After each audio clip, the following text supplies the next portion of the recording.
Hello, my dear friends. Some Victorian widows not only mourned their husbands, but also booked love appointments with fake doctors, stored semen as perfume, or cast statues of their lovers to whisper to each other every night.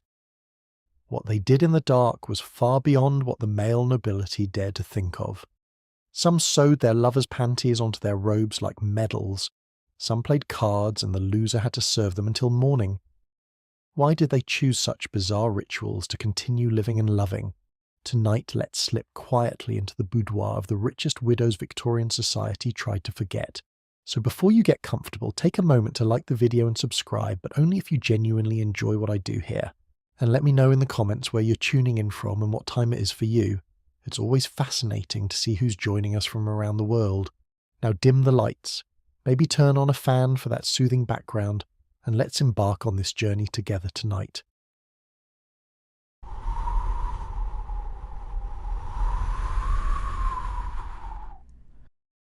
If one imagines the drawing rooms of wealthy Victorian widows, the picture is not one of sorrowful women fading into silence. Instead, it is a scene where solitude, inherited fortune, and unchallenged authority converge to shape behaviours that startled even their own peers. These women had been left with the state's investments and a kind of independence unusual for their time. With husbands gone, the expectations of obedience shifted, and they began to experiment with forms of pleasure and control that few dared to name openly.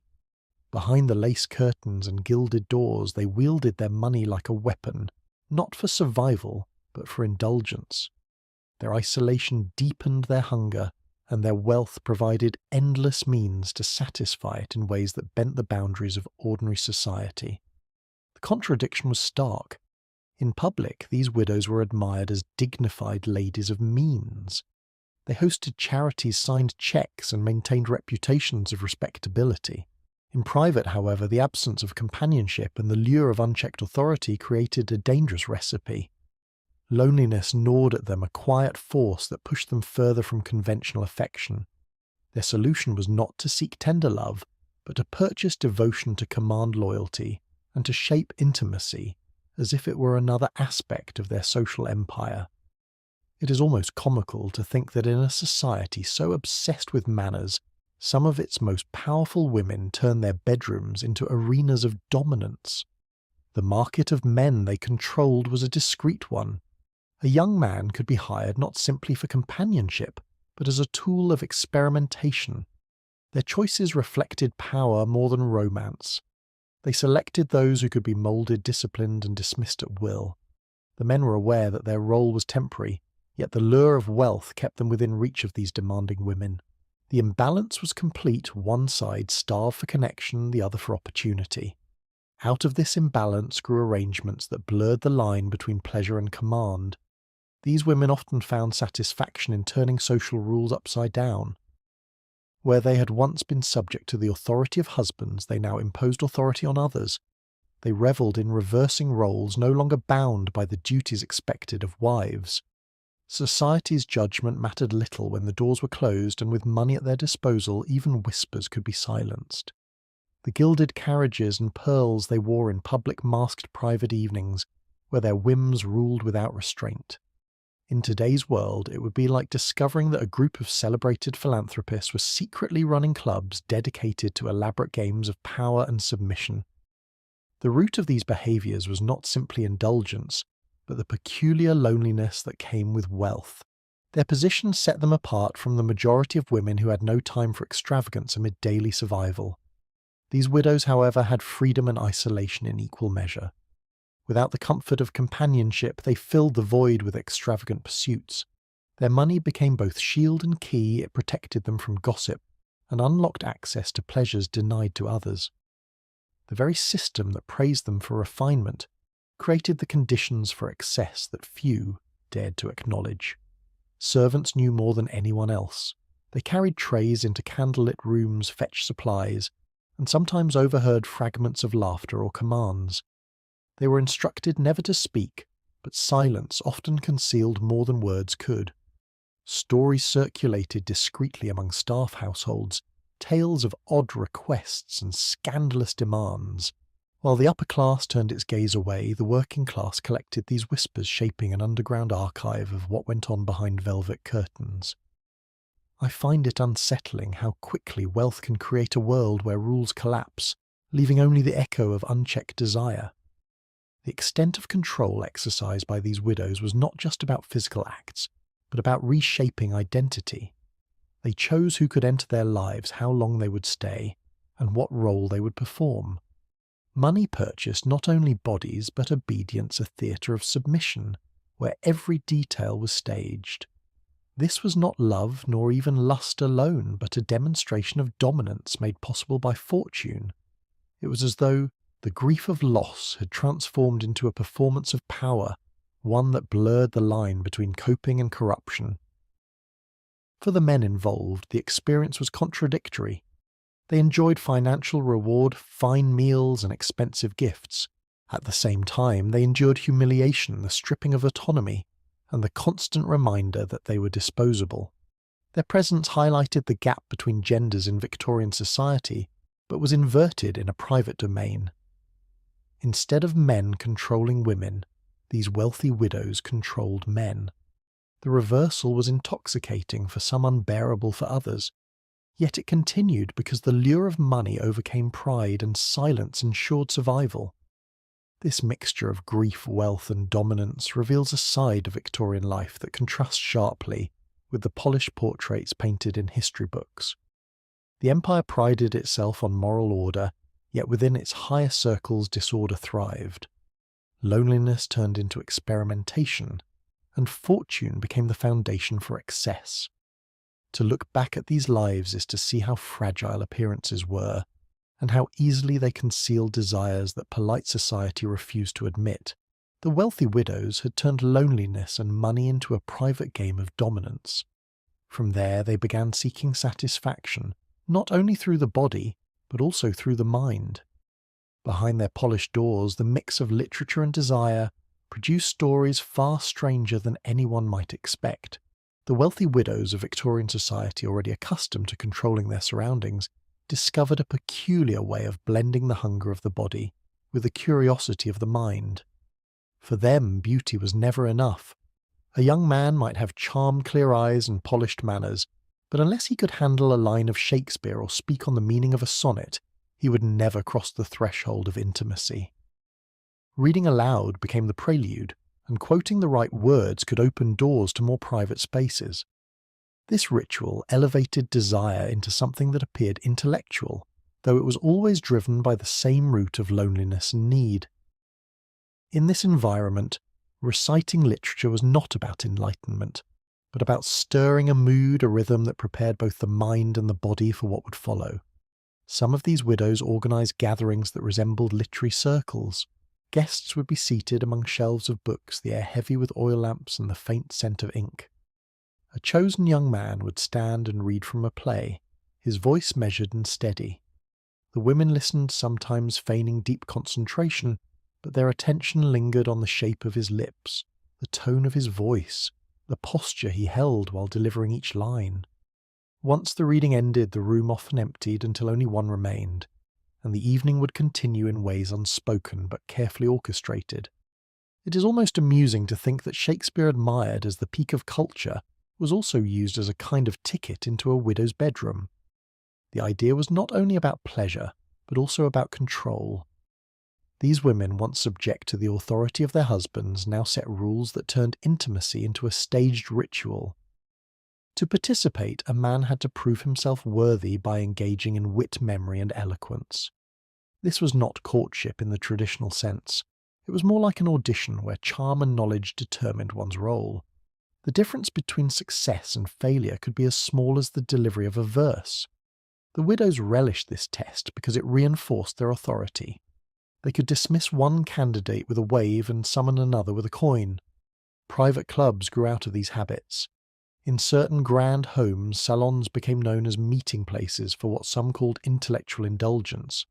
Young men were compensated not only for their presence, but for their ability to hold a discussion about poetry, history, or theatre before anything more intimate occurred. These clubs gave structure to what might have seemed chaotic. There were rules about reading about conversation, and about the order of events. Those who joined quickly understood that failing to meet expectations meant immediate dismissal. For the widows, this arrangement disguised desire with culture cloaking indulgence under the mask of learning. In today's terms, it would be like elite circles hiring personal trainers who were required to recite philosophy before beginning their sessions. The servants who moved quietly through these halls observed the routines. They prepared the rooms, polished the lamps, and laid out the books chosen for the evening. They rarely spoke, but they noticed the patterns. Certain books bore more fingerprints than others. Certain chapters were folded and refolded, and certain passages were recited so often that even the servants learned them by heart. Whispers spread among the staff about what these readings led to, yet no one dared to confront the truth openly. Reputation was a fragile shield, and the widows guarded theirs with precision. The young men themselves experienced a mix of flattery and unease. They were chosen for their wit and appearance, but they also understood their place was temporary. A compliment today could turn into dismissal tomorrow, replaced by another face, another voice. They received fine gifts, expensive meals, and sometimes even patronage for studies or careers. But they also endured the humiliation of being treated as performers, valued less for who they were than for how well they could entertain and obey. I find it telling that in the pursuit of intellect combined with desire, the real outcome was still about power and possession. This practice also reflected the contradictions of Victorian culture. Publicly, the era celebrated morality, restraint, and the sanctity of family. Privately, in these hidden rooms, women of influence dismantled those ideals piece by piece.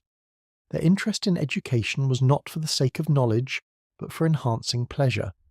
They inverted the role of books and turned them into props for seduction. To them, literature was not a sacred domain, but a tool as practical as any piece of furniture in their salons. Doctors, reformers, and critics sometimes suspected strange activities but rarely had evidence.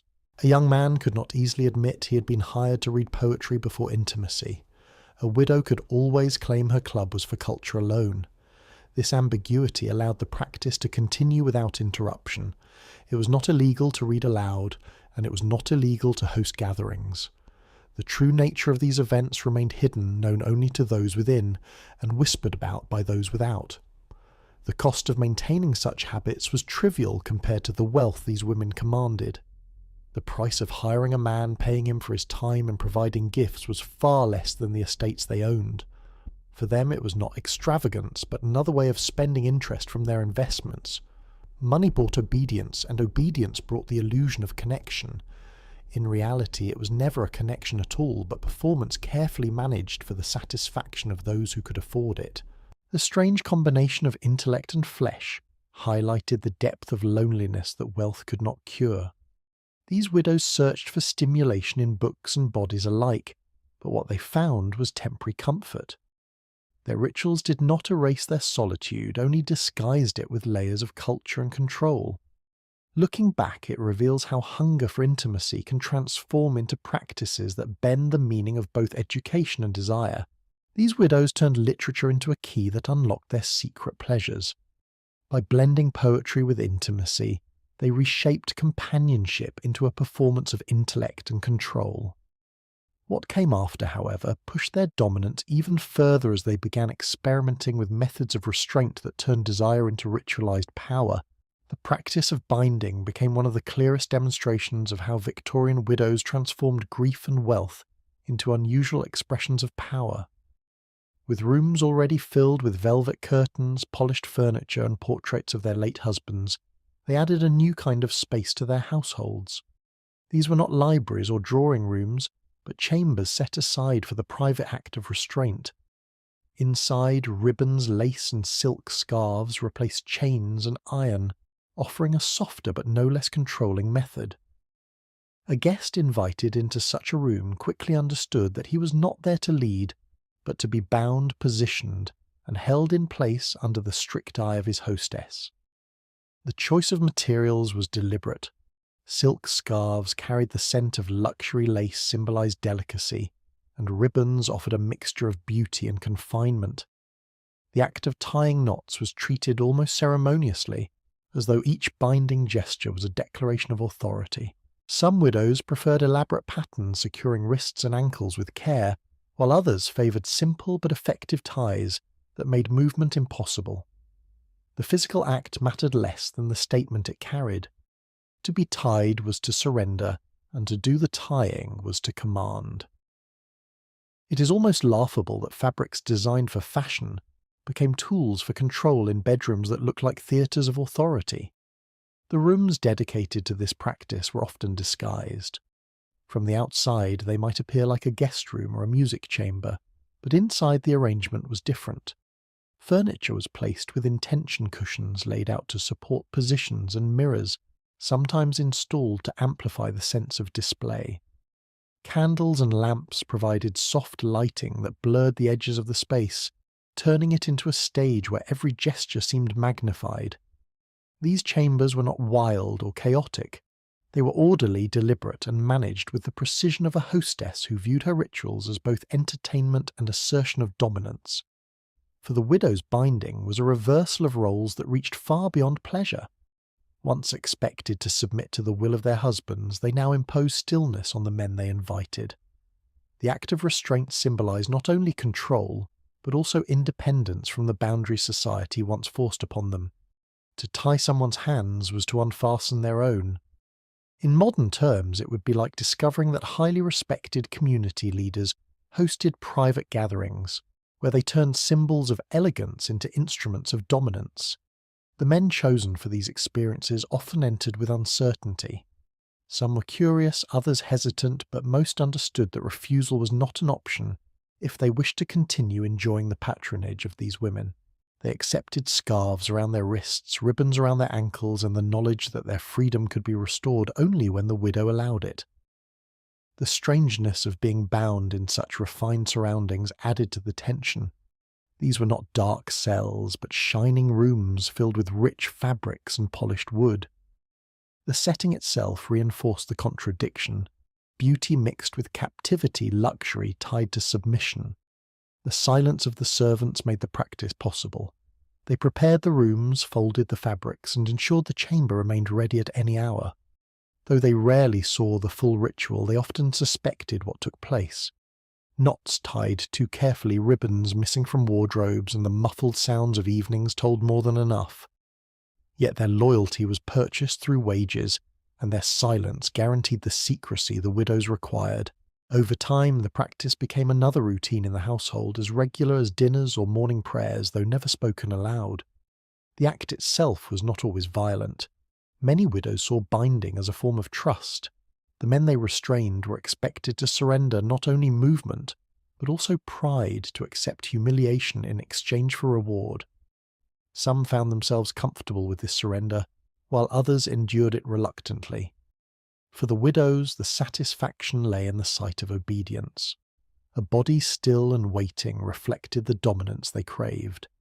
To them, every knot was a sentence written in the language of power. I find it striking how something as gentle as silk could be transformed into a declaration of complete authority.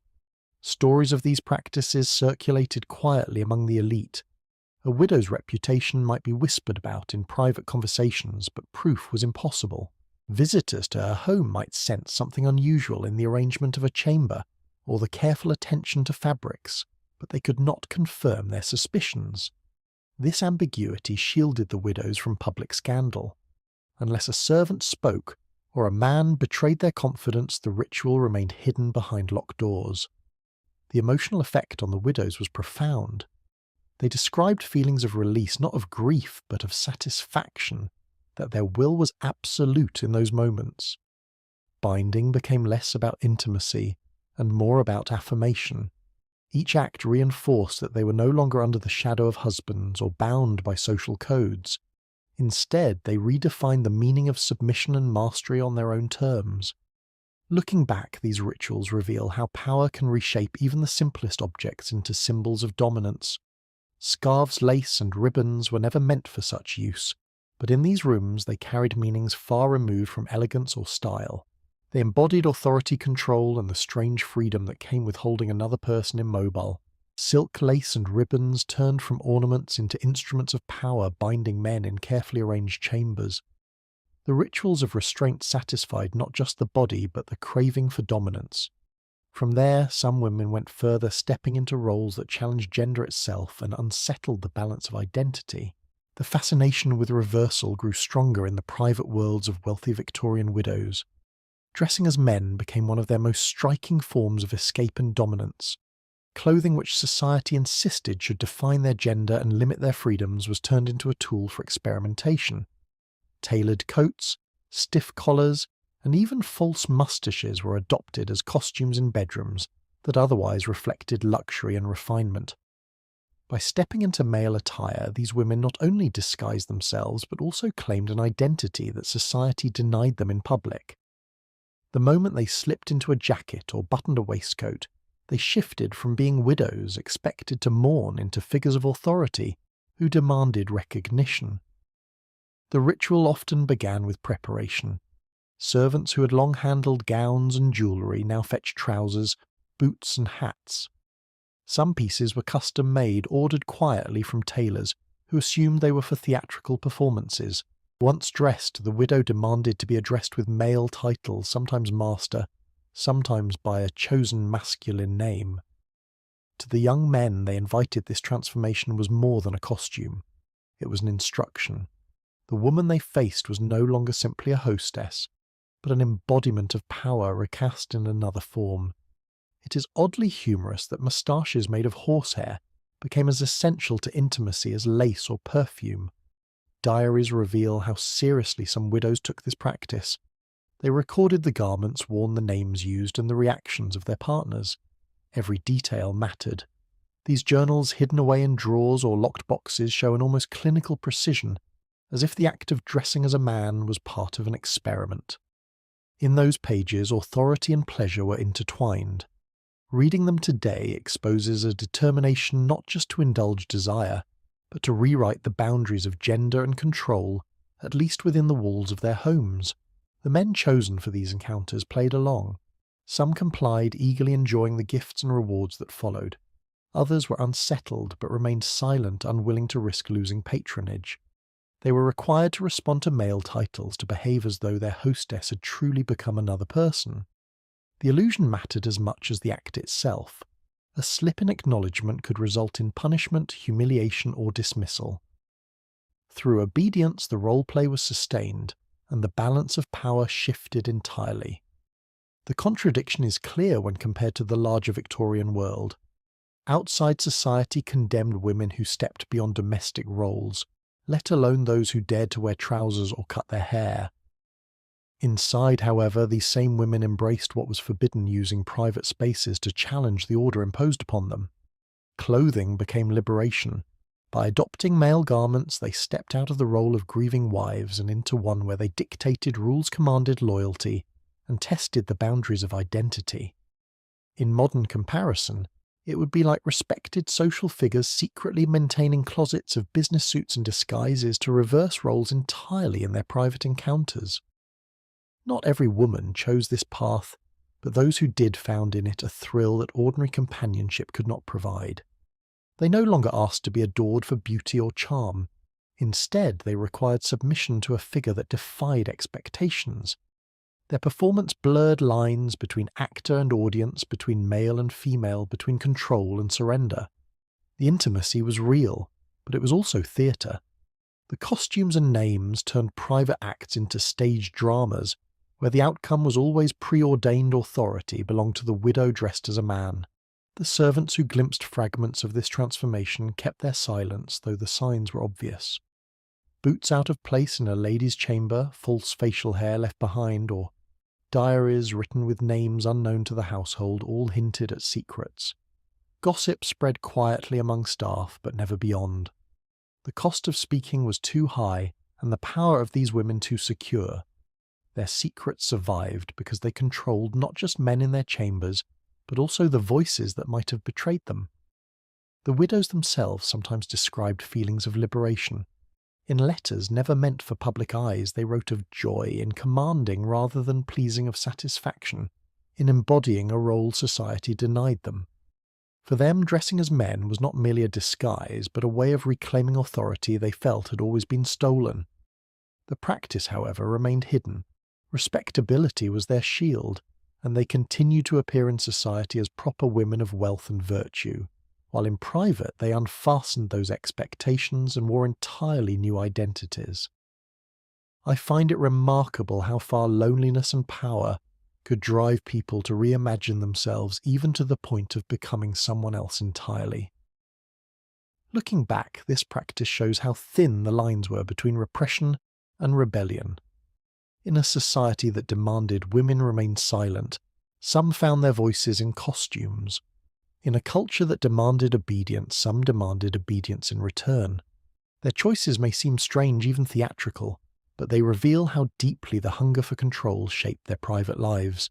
Clothes became more than garments when used to cross boundaries of gender and identity. The transformation from widow to master reshaped intimacy into theatre and control into performance. Beyond these disguises, other rituals emerged where faith itself was twisted into a tool for pleasure. Religion played an enormous role in the public life of Victorian society, shaping laws, manners, and reputations. The Bible was present in nearly every household, often displayed prominently on polished tables, read aloud on Sundays, and treated as the ultimate source of moral authority. For widows who lived in the glare of social expectation, religion was supposed to be a guide toward quiet piety and respectable mourning. Yet in private chambers, some of these women turned that same book into a prop for something far less holy. They twisted verses into commands, prayers into orders, and passages of scripture into the rhythm of their encounters. In this reversal, the authority of religion was not worshipped, but wielded, becoming a language of dominance in the most intimate moments. The practice often began with ritualized reading. A man brought into the chamber might be handed a Bible or a prayer book and instructed to recite while serving the desires of his hostess. His voice, shaky or steady, carried words that were meant to sanctify lives, yet in this setting they sanctified the authority of the widow instead. Each line spoken became both devotion and submission, as if every verse confirmed her control. The act was shocking not only in content, but in its deliberate inversion of meaning. Scripture, once meant to direct lives toward virtue, was recast as the background music for indulgence. It is almost absurd to think that words intended for salvation were recycled as a soundtrack for private dominance. These rituals were not impulsive acts, but carefully prepared performances. Candles were lit to mimic the solemn atmosphere of a chapel. Rooms were arranged to resemble spaces of worship, and the tone of the evening was set with deliberate gravity. Some widows even required their partners to wear simple garments, like white shirts or robes, imitating the purity of clergy, only to turn that image upside down during the night. The atmosphere was part of the power. By blending religious symbols with physical indulgence, they heightened the sense of transgression, which for them deepened the satisfaction. The men involved found themselves in strange positions, literally and figuratively. Many of them came from modest backgrounds where church attendance was routine, and the Bible was one of the few books they had known since childhood. To be commanded to read those same passages while stripped of dignity and agency was confusing. Yet money spoke louder than conscience. They accepted the role reading prayers in trembling voices while fulfilling the duties demanded of them. To refuse was to risk dismissal, to lose the gifts and support that came with their position. The result was obedience, even when the words they spoke conflicted with the acts they performed. Society outside these closed doors would have considered such behaviour blasphemous, punishable not just by scandal but by ostracism. Respectability depended on adherence to religious ideals, and widows were supposed to embody modesty. But within their hidden spaces the rules were rewritten. No sermon could reach the velvet-draped rooms, no vicar could peer behind the curtains, and no gossip could survive without proof. This secrecy allowed the women to indulge freely, convinced that their wealth and position would shield them from consequence. In modern terms, it would be like finding out that leaders of charity groups secretly organized gatherings where hymns were sung while being used as cues for indulgence. The contradiction between public piety and private indulgence was not lost on the widows themselves. Some even recorded their thoughts in diaries, writing about the thrill of hearing holy words spoken under their command. They reflected on the mixture of guilt and satisfaction, though guilt often faded quickly when faced with the excitement of transgression. These accounts show that the practice was not only about pleasure, but also about breaking barriers. By controlling religion itself within their chambers, they claimed authority over both body and spirit. The servants who prepared these rooms often noticed the signs. Bibles moved from parlours to bedrooms, candles burned at unusual hours, and robes or drapery repurposed for rituals. They whispered among themselves about what they suspected, but their voices remained quiet beyond the walls of service. Their livelihoods depended on silence, and silence kept the secrets of their mistresses intact. To the outside world, the houses remained models of respectability, even as prayers echoed strangely behind closed doors. For the widows, the combination of faith and intimacy was intoxicating. It allowed them to feel not only physical satisfaction, but also spiritual dominance. They were no longer the obedient wives who had once bowed their heads in church beside their husbands. They were leaders of ceremonies of their own design, ceremonies that mocked and mirrored the rituals of the church. In those hours, they held the authority of priests commanding verses and directing devotion. I find it unsettling to imagine how something as sacred as prayer could be reduced to a tool of private control. Not every widow engaged in such practices, but those who did left behind enough traces in rumour diaries and scandalous reports to show that it was more than isolated eccentricity. Newspapers occasionally hinted at unholy activities among the elite, though never naming names. Preachers railed against immorality in broad terms, warning of corruption among those who thought themselves above God's law. These warnings, however, rarely reached the intended targets. The wealthy carried on certain that their secrets would never breach the walls of their estates. The deeper meaning of these practices lies in the way power corrupts even the most sacred symbols. When authority over wealth and men was not enough, some widows sought to control even religion itself. By bending scripture to their will, they showed that nothing was beyond appropriation. Their actions reveal not just loneliness or indulgence, but a hunger to dominate every domain of life, including the spiritual. This hunger exposed the emptiness beneath their wealth, an emptiness that no amount of ritual could truly fill. Prayers spoken in trembling voices became commands disguised as devotion, turning sacred texts into instruments of authority. The fusion of religion and desire left an indelible mark on how these women redefined power. From holy words they moved to precious objects, commissioning items of pleasure made not of cloth or paper, but of gold, ivory, and jewels. The culture of wealth in Victorian society produced not only carriages, jewels, and fine estates, but also a private market of objects that were never spoken of publicly. Among the most striking of these were intimate devices commissioned in secret workshops, designed not for adornment, but for indulgence.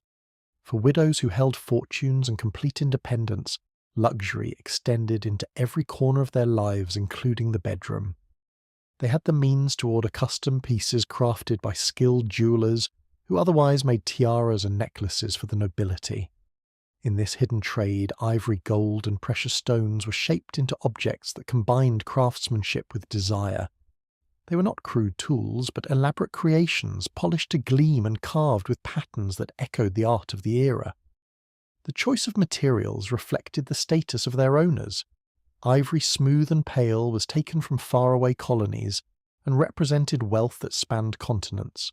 Gold was malleable, allowing artisans to mould it into elegant forms before hardening it into permanence. Gems were often inlaid, glimmering faintly in candlelight, making the pieces appear almost ceremonial. Some widows demanded engravings that carried personal meanings such as initials or heraldic symbols. Others went further, requesting that likenesses of late husbands or former lovers be sculpted into the design. The result was a fusion of memory and indulgence where grief and desire met in the form of polished artifacts. It is almost laughable to think that the same hands that made wedding rings also crafted objects meant for secret chambers. Commissioning these devices required a network of discretion, Jewellers who took such orders knew the importance of silence. Payments were made in cash delivered by trusted intermediaries, and designs were never written down outside the workshop. A widow might send a servant with precise instructions, or in rare cases she might visit under the pretence of ordering jewellery. The artisans tempted by the profit accepted the risk. In return, they produced works that rivaled the finest ornaments of the age, though their purpose was one that society pretended did not exist. Once delivered, these objects rarely remained hidden. Many widows created private collections, arranging them in cabinets or drawers as if they were artworks. Some displayed them to close friends who shared their habits, turning evenings into gatherings, where pieces were admired like exhibits in a gallery.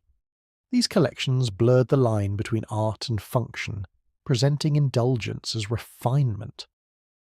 To outsiders, the rooms appeared filled with antiques and curiosities, but those who knew understood the truth. The careful placement, the velvet linings, and the locked cases hinted at value beyond gold and ivory.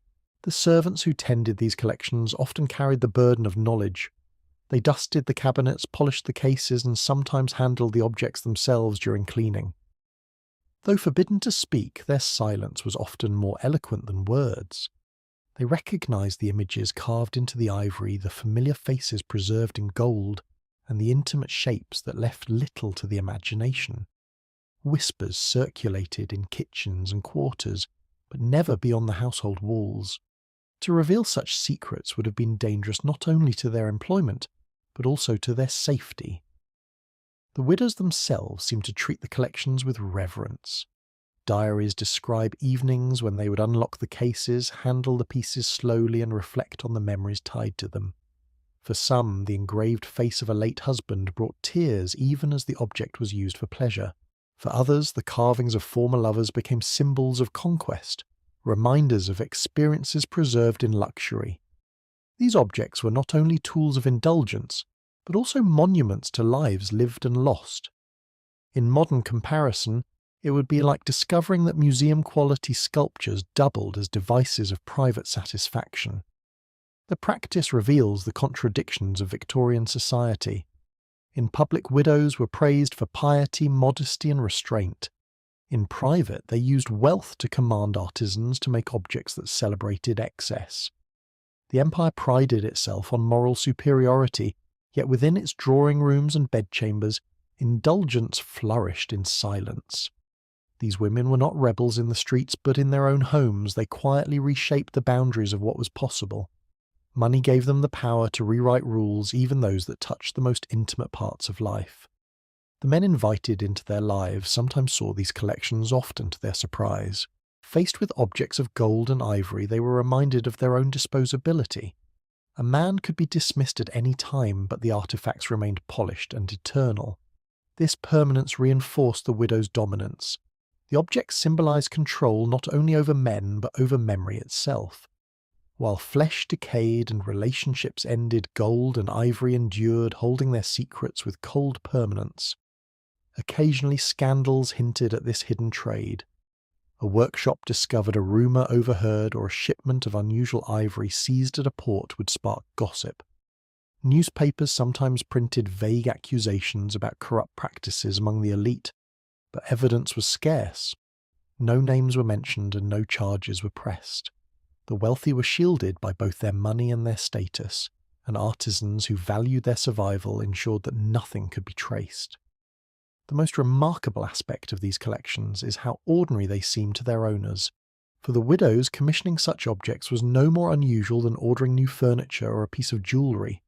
It was simply another extension of luxury, another way to turn wealth into comfort. To them, indulgence was not rebellion, but entitlement, a reward for their position and resilience.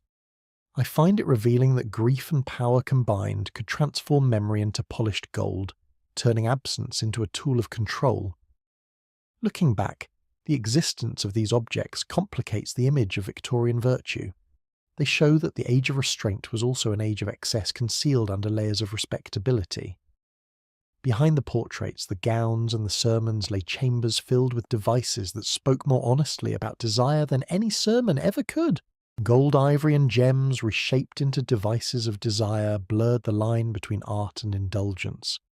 collections built in secrecy revealed how wealth could immortalize not only beauty, but also power. From crafted objects, the journey moved toward living arrangements as widows began hiring men to serve not as lovers, but as temporary husbands for their weekends of authority. Among the stranger habits of wealthy Victorian widows was the routine of selecting what they themselves called a temporary husband. This was not a lover who appeared casually or occasionally.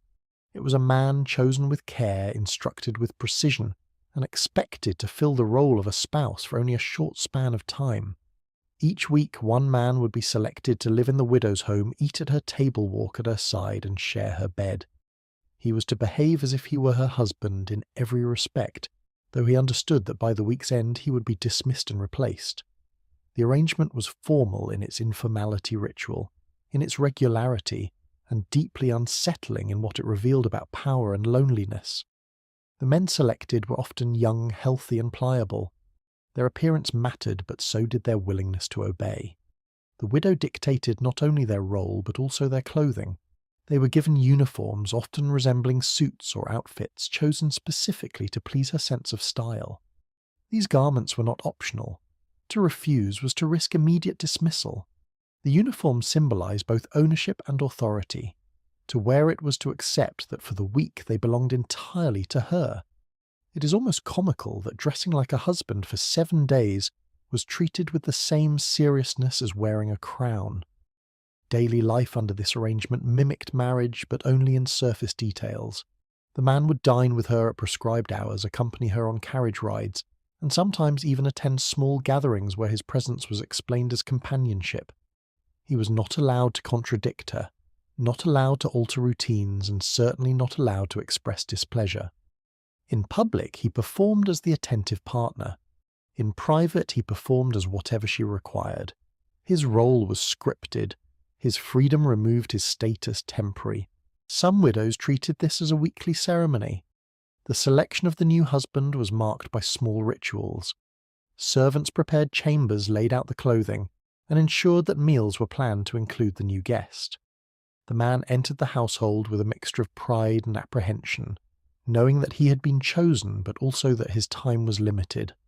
For the widow, the power lay not only in what he did, but in how easily he could be replaced. Dismissing one and summoning another reinforced her authority. She controlled not only their actions, but also the rhythm of their lives. The consequences of failure were severe. A man who displeased his hostess might be ejected before the week was over. Worse still, she might spread word of his shortcomings among her circle.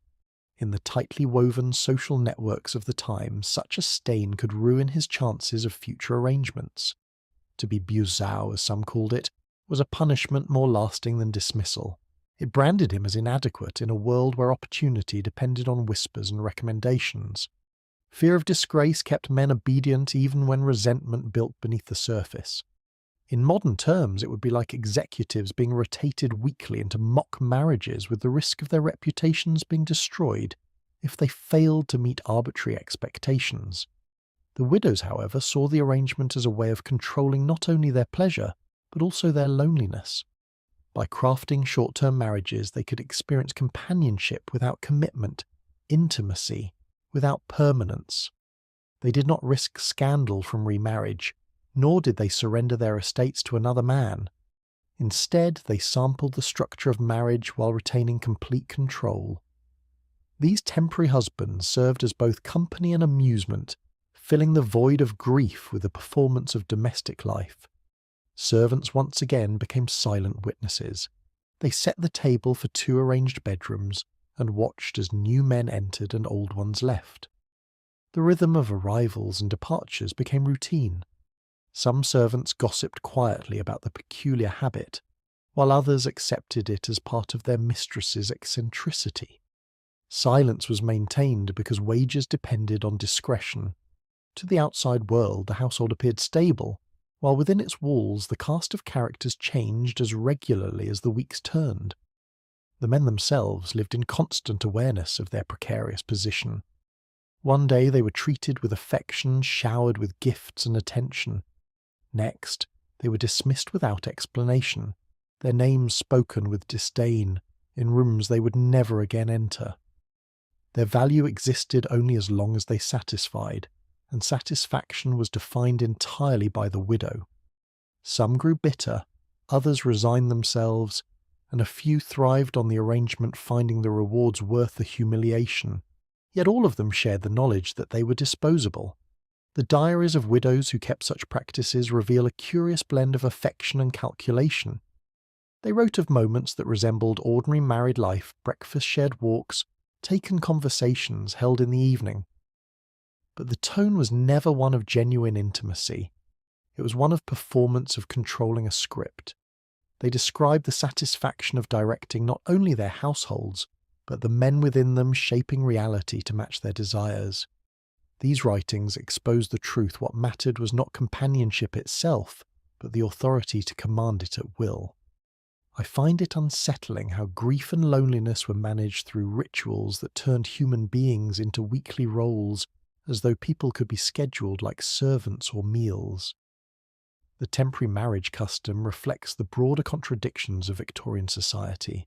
Publicly, these women were expected to embody restraint to remain dignified widows devoted to memory and morality. Privately, they embraced routines that inverted marriage, turning it from a bond into a contract renewed each week. Their wealth shielded them from consequences, and their social standing allowed them to maintain respectability despite the secrecy of their habits. The empire that demanded virtue from its citizens tolerated indulgence from its wealthy, as long as it remained hidden. Looking back, the practice of temporary husband shows how deeply power reshaped intimacy. These arrangements were not about love, but about control, not about commitment, but about performance. They illustrate how wealth and authority allowed women to redefine roles that had once defined them. The marriages they created lasted only days, but their meaning endured as symbols of how far privilege could bend tradition. Temporary husbands gave these widows the illusion of marriage while keeping authority firmly in their hands. Weekly rituals of selection and dismissal revealed how control could masquerade as companionship. From these staged unions, the women moved into even stranger performances, adopting the tone of schoolmistresses and turning punishment into their next form of indulgence. Among the more peculiar rituals practiced by wealthy Victorian widows was the use of schoolroom discipline as a framework for intimacy. Education had always been a symbol of authority in their society, with strict teachers and endless rules shaping the lives of children. In the private rooms of these widows, however, the classroom became a stage for another type of performance. Instead of nurturing pupils, they played the part of stern instructors, turning the young men they selected into students whose only lessons were obedience and submission. Books, rulers, and chalk were not just tools of learning, but props in games that blurred discipline with indulgence. The role of the strict school mistress allowed these women to impose a kind of control that mirrored their own experiences as girls. Many had grown up under rigid systems where mistakes were punished and silence demanded. By reversing those roles, they transformed childhood memories into demonstrations of authority. They required their chosen partners to call them Miss, a title that reinforced the illusion. Each slip of the tongue, each failure to answer quickly, became grounds for reprimand. In this carefully crafted theatre, the rules of the classroom dictated the rhythm of intimacy. It is almost humorous to think that the same rulers once used to measure handwriting were later used to measure obedience in bedrooms. The props were simple, but effective. A ruler could strike a palm, a book could be slammed shut to demand attention, and a desk could be repurposed as a place of restraint. Some widows went further, decorating their rooms to resemble school spaces. Chairs were arranged in rows, blackboards hung on the walls, and lessons were written out before the evening began. The details enhanced the illusion, making the men feel as though they had truly been transported back into childhood, though the lessons they learned were of a very different kind. For the men, the experience was often unsettling. They were reduced from companions to pupils, instructed to follow commands and punished when they failed. Their dignity was stripped away along with their freedom. Some endured humiliation, silently aware that the financial rewards made the role worthwhile. Others found strange excitement in the ritual, their fear of punishment mingling with curiosity. Whatever their feelings, refusal was not an option. The widow's word was final, and the classroom she created allowed no rebellion. The servants who prepared these spaces noticed the oddity. Desks and chalkboards delivered to wealthy homes raised questions, but orders were followed without comment. Books once kept in libraries appeared in rooms where no child ever studied. Rulers were polished and stacked chalk neatly arranged, and lamps set to mimic the dim light of a schoolroom evening. The servants may not have seen the rituals in full, but they saw enough to guess. Whispers circulated in kitchens, but silence remained beyond the walls, for discretion was always more valuable than truth. These practices also reveal the deep contradictions of Victorian society. Publicly, education was praised as the path to morality and progress. Teachers were respected for instilling discipline, and schools were upheld as symbols of order. Privately, these same symbols were twisted into props for indulgence. The ruler that struck a boy's hand for poor penmanship now struck a man's hand for failing to obey his hostess. The book once open to instruct is now closed as a command for silence. The line between virtue and vice blurred completely in these rooms. In modern comparison, it would be like discovering that highly respected philanthropists kept private classrooms, where lessons ended not in learning, but in submission. The widows themselves seemed to relish the mixture of severity and care. Some kept diaries where they described the thrill of watching their chosen men squirm under their authority. They wrote of punishments given for lateness, for hesitation, or for failing to use the proper title. These entries show that the rituals were less about intimacy itself and more about the satisfaction of authority. To them, punishment was proof of power, and power was the true object of desire. The young men, meanwhile, lived in constant tension. They had to play the role of students, balancing obedience with endurance. The humiliation was often intense, but the gifts and money provided afterwards softened the blow. For many, the experience became routine, another form of service, like dining with the widow or reading her poetry. Yet the psychological impact was lasting. To be treated as a child by someone who demanded both respect and submission left marks that were not easily erased. Society at large had little idea of these practices. Occasionally rumours surfaced of strange behaviours among certain households. Neighbours wondered why desks were delivered or why books were moved into unusual spaces. But without proof, nothing could be said openly. The widows maintained reputations of respectability, attending church and hosting charity events, while hiding rituals that mocked the very order they claimed to uphold. What is most striking about these practices is how ordinary objects became charged with new meaning. A ruler, a book, a chalkboard, items that should have symbolized learning and progress were transformed into emblems of dominance. This transformation reflected the power of wealth, which allowed widows to reshape the world around them according to their desires. Nothing was beyond repurposing, not even the tools of education. I find it deeply revealing that loneliness and power combined could transform classrooms into theatres of discipline and desire. Looking back, these rituals show how authority once imposed upon women became the model they used to assert their own dominance. By imitating the teachers of their childhood, they claimed control over men in ways society would never have permitted them in public. The schoolroom became a stage for rewriting roles, turning past repression into present indulgence. It is a reminder of how power reshapes memory, twisting even the most innocent experiences into instruments of control. Classroom rituals of punishment turned rulers and books into symbols of dominance, satisfying a craving for authority disguised as discipline. What had once been tools for education became props for indulgence in hidden chambers.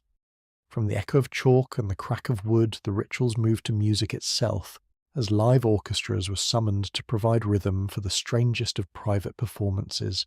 Music was a constant presence in Victorian society. It filled parlours, theatres and concert halls, shaping both entertainment and reputation. Families measured refinement by the instruments they owned and the lessons their children took. For wealthy widows, however, music extended beyond cultural display. Some of them hired live musicians to accompany their most private moments, turning intimacy into a performance set to rhythm.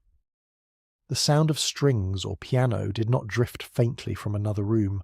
but was commanded to follow the very pace of their bodies. It was indulgence reimagined as art control imposed not only on partners, but on entire ensembles. The arrangements were not simple. Musicians were summoned often discreetly with instructions that went far beyond ordinary concerts. They were told what to play, how fast to play, and sometimes even how to align each note with the movements of their hostess. The atmosphere was carefully prepared. Velvet curtains, drawn candles, burning low instruments tuned with precision. Once the music began, it was not a background but a guide, a metronome for acts carried out under the watchful eye of the widow. It is almost funny that chamber music, once meant for polite gatherings, became in certain homes the soundtrack of indulgence. The musicians themselves faced peculiar demands. Some widows required them to close their eyes during the entire performance, forbidding even a glance at what unfolded. Others demanded silence between pieces, insisting that no one speak unless commanded. A few went further, instructing them to play, without looking at the notes, as though the absence of sight heightened the sense of obedience. The musicians dependent on wealthy patrons complied. Their wages were generous, their reputations protected by secrecy, and their livelihoods tied to silence. Whatever discomfort they felt was swallowed by the need to survive in a society where patronage meant everything. The choice of music varied. Some preferred classical pieces Mozart, Haydn, or Beethoven played with solemn intensity. Others favoured lighter compositions, waltzes, or folk melodies reworked for small ensembles. The rhythm mattered more than the composer. The music was chosen not for its artistry, but for its ability to shape mood, to align sound with physicality. Crescendos matched rising intensity, diminuendos signalled pauses, and cadences marked conclusions. The act became a kind of choreography where bodies and instruments moved in tandem. Servants were involved in preparing these unusual concerts. They set up chairs for the musicians, arranged candles for proper light, and ensured the instruments were brought in and out discreetly. They also kept the rest of the household away, ensuring that no unexpected footsteps interrupted the event. Though they rarely witnessed the performances in full, they saw enough to understand the nature of the arrangement. Musicians leaving at odd hours, instruments carried in silence, and the look of unease on faces told the story without words. The widows who indulged in this practice described it as a heightening of sensation. They wrote in diaries about how music deepened emotion, how rhythm carried them beyond ordinary pleasure, and how the presence of an audience, no matter how passive, intensified their control. They were not content with silence. They wanted every note to affirm their authority, every instrument to mirror their will. These entries reveal the mixture of arrogance and loneliness that defined such habits. In modern comparison, it would be like someone hiring an orchestra to play live during a private dinner, but demanding the timing of each note correspond to their every bite. The men chosen to accompany these women as partners often shared the same awe and discomfort as the musicians. To perform under the gaze of a widow was already demanding. To do so while an ensemble played along was even more unnerving. The music reminded them of their lack of freedom. Each movement they made seemed echoed by strings or piano, as if the sound itself testified to their submission. They were no longer individuals but performers, in a spectacle orchestrated by someone else. Rumours of these practices occasionally leaked into artistic circles. Musicians whispered about unusual assignments, though names were never spoken.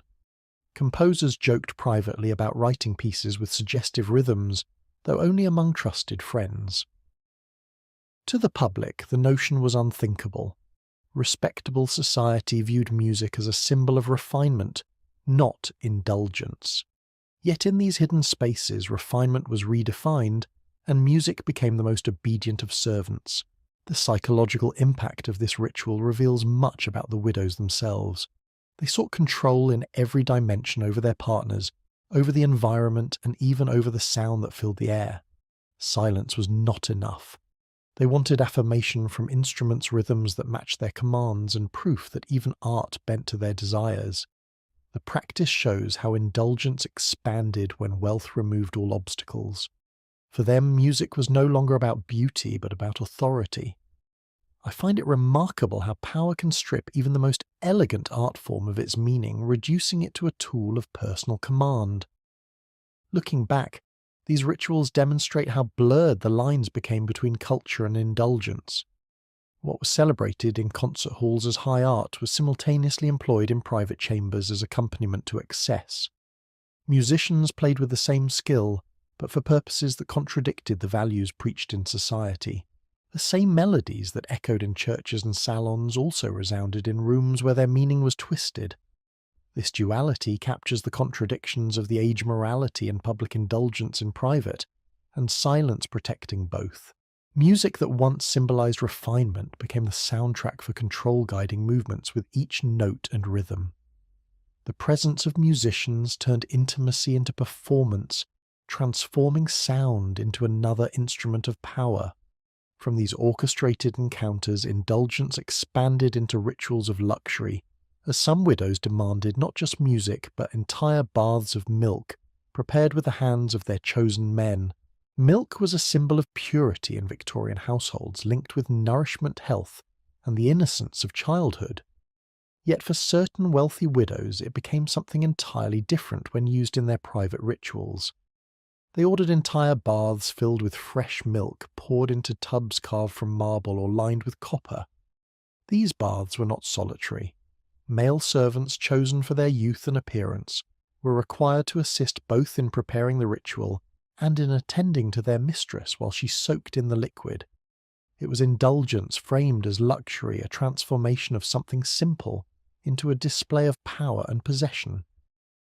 The baths themselves were prepared with meticulous care. Servants carried in pails of milk warmed to the right temperature and poured until the tub shimmered with a pale, creamy surface. Candles illuminated the room, casting reflections on the milky water, while perfumed oils were sometimes added to mask the natural scent. When everything was ready, the widow entered the room already expecting obedience. Her chosen servant was instructed not only to help her undress, but also to massage her body as she bathed. The servant's role was not practical but intimate, requiring him to behave more like a lover than a household worker.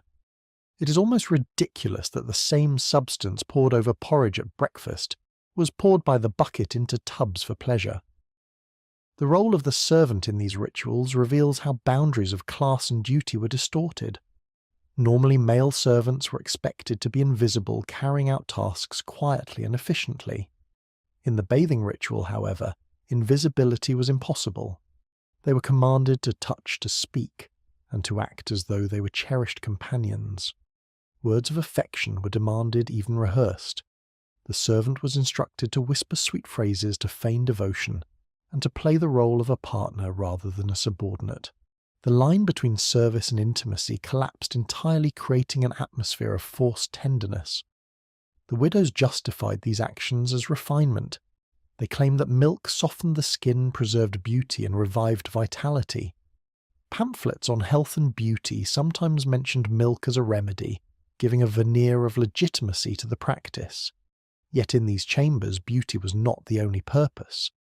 The act of bathing in milk while being attended by a servant symbolized domination. It displayed wealth in the most direct way possible, showing that even the simplest food could be purchased in extravagant quantities and used in ways no ordinary family could imagine. The servants, though trapped in the ritual, rarely spoke of it. Their silence was secured by wages threats, and the knowledge that disbelief would shield their mistresses if accusations were ever made. To describe what they saw would have sounded absurd to outsiders. Who would believe that noble widows demanded milk baths from their staff? The story would be dismissed as gossip, and the servant punished for daring to tarnish a reputation. In this way, silence protected both sides and the practice continued. The male aristocracy, however, viewed such habits with disdain. For them, indulgence of this kind was evidence of corruption. They whispered among themselves that widows had lost their morality, that they had descended into decadence unfit for their station. Yet they rarely confronted the women directly. To accuse them publicly risked scandal for the entire family, and the power of wealth shielded these widows from consequence. As long as the rituals remained hidden, society turned away. In modern comparison, it would be like discovering that business leaders ordered bathtubs of imported champagne just to soak in while their employees poured it by hand. The widows themselves, however, describe these baths in glowing terms. Diaries mention the sensation of warmth, the feeling of being cherished, and the satisfaction of commanding devotion. They compared the ritual to rebirth, as though the milk cleansed them not only of dirt but of grief. By demanding affection from servants, they reshaped mourning into luxury. The symbolism of purity was inverted, transformed into a celebration of authority and desire. For the men chosen to assist the experience could be humiliating. They were stripped of dignity, forced to touch and flatter women who commanded them with absolute authority. Some accepted the role in silence, calculating that obedience was safer than defiance. Others grew resentful, though their resentment remained hidden. Their lives depended on their positions, and their positions depended on compliance. The ritual reinforced the imbalance of power, making clear that in this household, the widow was both mistress and master. The contradiction is impossible to ignore. Victorian society preached restraint, modesty, and morality, yet its wealthiest women indulged in rituals that symbolized excess. Milk, the most ordinary of foods, was turned into a luxury bath. Servants meant to embody obedience were turned into unwilling partners. The empire that presented itself as a model of order and virtue tolerated a world behind closed doors, where order dissolved into strange performances. I find it unsettling how rituals meant to display care and nourishment became twisted into tools of dominance and loneliness. The stories of milk baths highlight how deeply wealth could distort meaning. What began as a symbol of purity became a marker of decadence. What should have been nourishment for children became indulgence for adults. This inversion shows how power reshapes not only relationships, but also objects, bending even the simplest resources to serve desires. Milk that once symbolized innocence became an emblem of indulgence poured into tubs to display wealth and control. Servants forced into roles of intimacy revealed how class and duty collapsed under the weight of authority. From these bathing rituals, the stage shifted again as some women began to choreograph encounters like plays, complete with costumes, lights, and even secret audiences. Theatricality was at the heart of many Victorian rituals, but for certain wealthy widows it extended into their most private lives. Intimacy was not left to chance or spontaneity. It was staged like a performance, every element arranged with the precision of a play. Lights were dimmed to cast shadows across the room. Curtains were drawn not only for privacy, but also for dramatic effect, and costumes were chosen to match the roles assigned. What might have been ordinary encounters became spectacles where the men involved were no longer themselves but characters in a carefully written script. The widow seated at the centre of this theatre was both director and audience, controlling every moment, while watching it unfold as though it were art. Preparation often took hours. Servants arranged candles so that their glow illuminated certain parts of the room, while leaving others in shadow. Fabrics were draped to resemble stage curtains, and furniture was moved to create a sense of scenery. Sometimes props were added, chairs placed like thrones, masks prepared for effect, or garments stitched for a single night's use. The atmosphere was heavy with perfume and expectation. When the man entered, he was already stepping into a scene rather than a room. His role was dictated from the start, his costume waiting his instructions clear. It is almost amusing that households known for charity events also hosted rehearsals more elaborate than those of small theatres. The costumes varied according to the theme chosen. At times the man was dressed as a soldier, at other times as a servant, and sometimes in robes that imitated royalty. The widow herself often wore attire that contrasted sharply with her public image, veils, silks, or garments that echoed characters from plays. These choices were not frivolous. They were essential to the illusion. To appear as herself would have broken the spell. By clothing both herself and her partner in roles, she controlled not just actions, but identity. Performance demanded obedience. The man was required to follow the script exactly, responding to cues, speaking prescribed lines, and moving in accordance with her direction. Failure to do so was met with scorn, dismissal, or punishment. For him, the experience was less about desire and more about acting. He was judged not on affection, but on performance. To succeed meant to remain in her favour for another night. To fail meant exile from her stage. Some widows even extended these performances to select audiences. Close friends, women of similar wealth and habit, were invited to watch discreetly from behind curtains or from dim corners of the room. Their presence was not accidental but deliberate. It heightened the sense of spectacle turned intimacy into theatre, and confirmed the authority of the hostess. These women applauded silently, whispered their approval afterward, and sometimes adopted the practice themselves. The event became both entertainment and inspiration. The servants who prepared these scenes were indispensable. They arranged lighting, fetched costumes, and ensured that everything ran smoothly. They knew the scripts better than the men who performed them, often anticipating cues and preparing props in advance. Though they did not watch the final acts, they saw enough in rehearsal to understand. Their silence was part of the ritual bought with wages and secured by the fear of dismissal. The theatre of intimacy could not exist without their labour. The widows described these performances in diaries with a blend of pride and artistry. They wrote about the satisfaction of watching men obey their direction, of seeing scenes unfold exactly as they had imagined. They compared their bedrooms to theatres, their lives to scripts, and their authority to that of playwrights. For them,